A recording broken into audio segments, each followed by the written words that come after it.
এগুলো খুব সুন্দরভাবে মিশিয়ে দিলাম। এখানে উপর দিয়ে দিলাম। দিয়ে দেওয়ার পরে আমরা এগুলো ভালো করে মিশিয়ে নেব।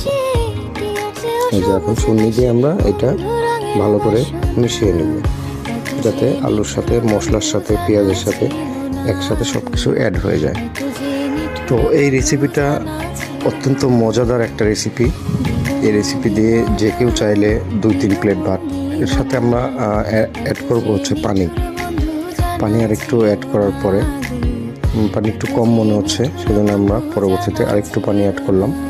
অ্যাড করার পরে আমরা একটু ভালোভাবে নেড়ে চেড়ে এটার মধ্যে আমরা দেখতে পাচ্ছি দিয়ে দেওয়া হচ্ছে সেই আমাদের কাঙ্ক্ষিত টাকি মাছগুলো। এই টাকি মাছগুলো আগে থেকেই কেটে বেছে রাখা হয়েছিল, যাতে ভিডিওর দীর্ঘতা একটু কম হয়। এই যে টাকি মাছগুলো দেখেন খুব সুন্দরভাবে উপর দিয়ে ছিটিয়ে দেওয়া হচ্ছে। ছিটিয়ে দিয়ে নিখুঁতভাবে সেগুলো একটু ভালো করে বসিয়ে দিয়ে আমরা কী করব, যে ঢাকনাটা আছে এই ঢাকনাটা উপর দিয়ে ঢেকে দিলাম। ঢেকে দিয়ে আমরা মিনিমাম 10 থেকে 15 মিনিট করে দেখেন যে উঠানোর পরে কত সুন্দর একটা কালার চলে আসছে। আর আগুন এখন থাকবে হাই। আগুনের আঁচটা অনেক সুন্দরভাবে, যেহেতু মাটির চুলায় রান্নার যে কোনো কিছুই আপনার মাটির চুলাতে রান্না করলে সেটার স্বাদ থাকে অটুট।